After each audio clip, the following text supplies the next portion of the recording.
Is saving up for college as simple as just opening up a 529 plan wherever you want and beginning to save? If so, you might be walking into one of three mistakes, common mistakes with the 529 plan, including the most common mistake you need to avoid. I've got that and more coming up.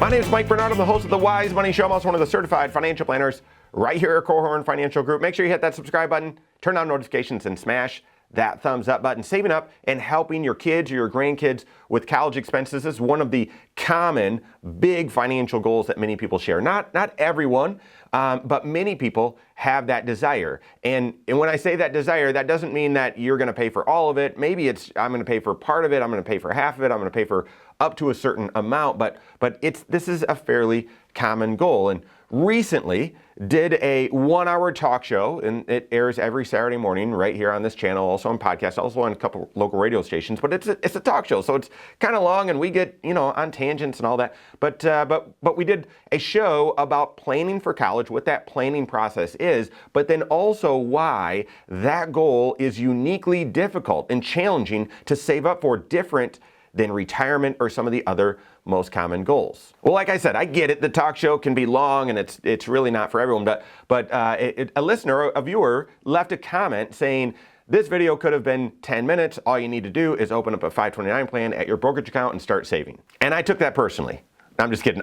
I did not take that personal at all. In fact, I get it. Their simplicity is extremely important. It's a premium. You need to be searching for and hunting for simplicity in your financial life. However, when I read the comment, I could tell that they maybe only watched for a couple of minutes because I winced. There's actually taking that approach. If it makes sense in all 6 areas of your financial life for your unique financial situation, then absolutely go do that because it's extremely simple. However, with the 529 plan, that simple approach could actually lead you right into some of the most common mistakes, including the most common mistake that we see people make with 529 plans in general. The first mistake, by just opening up any 529 plan or the one at your brokerage company and starting to save there, is you could be missing out on state tax credits. That's right.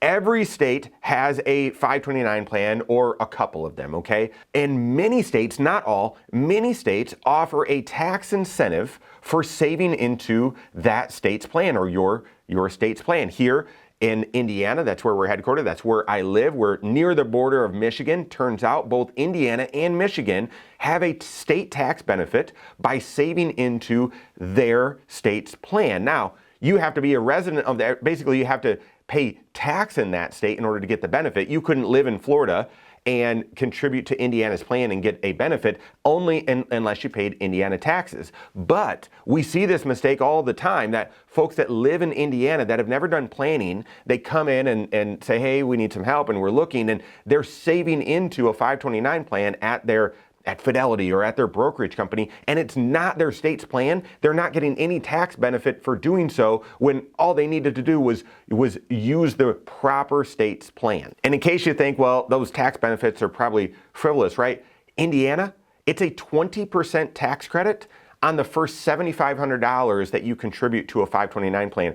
Guys, that's $1,500 in a tax credit. It's not a tax deduction where, I get a deduction here, but I'm gonna have to pay something back later. No. This is dollar for dollar back in your pocket.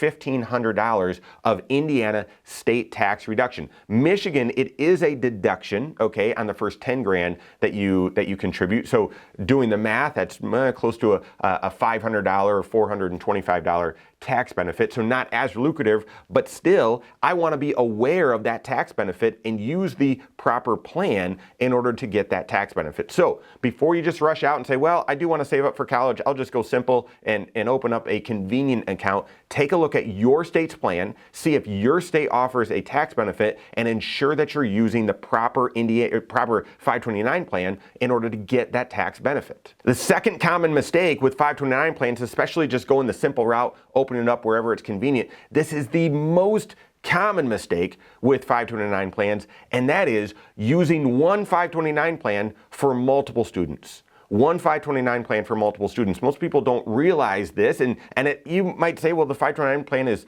more complicated than it needs to be. I would completely agree with you, but this is how it's structured. With a 529 plan, there's one owner. That's the person that's in charge of the account. They list a successor owner. So if the owner passes away, well, then who's in charge? It's that successor owner. And then there's a beneficiary, which often sounds like, well, this is the person that gets the money if the owner passes away. No. That's the successor owner. The beneficiary is the student. Who's this money for? Whose education is it for?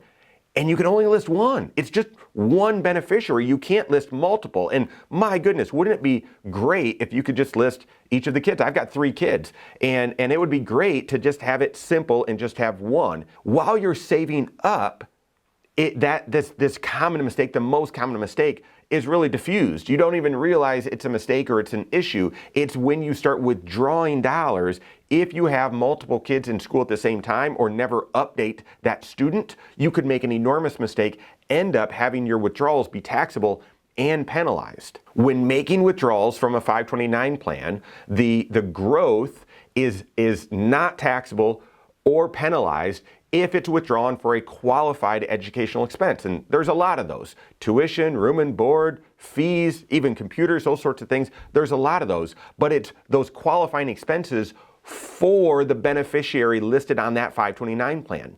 I was actually talking to a client friend of mine who's saving up in the 529 plans to help his grandkids, okay? And he's got 3 grandkids, and the oldest right now is a junior, and the middle is a graduating senior from high school. And so we were just starting to talk through that, and I shared with him, okay, yep, we're gonna be opening another 529 plan. And he actually got angry. He actually got mad.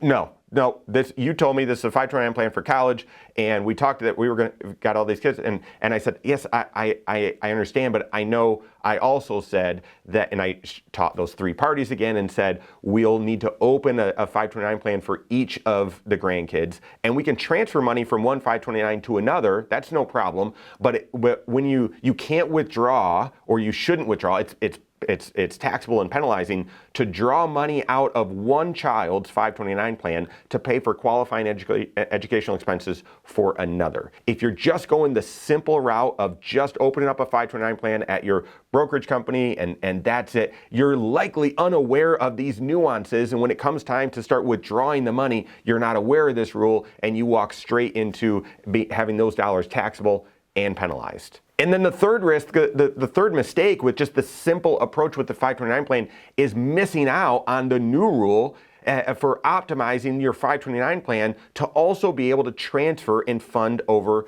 to that student's Roth IRA. It's a new rule, just recent change. The 529 plan and the Roth IRA from a tax standpoint work very similarly. The contributions that you put into the account are after tax, other than the state tax benefit that I mentioned for some 529 plans. All of the investment activity within the accounts are tax sheltered. And then when you withdraw the money, as long as it's for a qualified purpose, the growth comes out tax free. For a 529 plan, that qualified purpose is qualifying education. For the Roth IRA, that qualifying purpose is you've had a Roth IRA for 5 years and you're over age 59 and a half. So this new rule is starting after you've had that 529 plan for at least 15 years, you can use that 529 to fund the beneficiaries, fund that child's Roth IRA up to the annual limit, but also up to a maximum of $35,000 in their lifetime. Just setting up a 529 plan, simple, just wherever it's easy for me to do, you might overlook that opportunity and fail to optimize or plan proactively for the ability to not only save up for education, but also take advantage of this extra opportunity for any dollars left over in the 529 plan. So I want your finances as simple as possible. That is part of the role of your CFP, is to look at all 6 areas of your financial life, find synergy, find simplicity. However, when it comes to certainly the 529 plan, make sure that the decisions you make, where you open the account, how you fund it, is appropriate for your specific and unique circumstance. Work with your certified financial planner on that. If you don't have a CFP on your team, you can contact one on my team. Find us online, Korhorn.com. That's Korhorn with K, wisemoneyshow.com is where you can find us as well, or give us a call, 574-247-5898. All right, there you have it. Go on and take your next wise step in your financial life.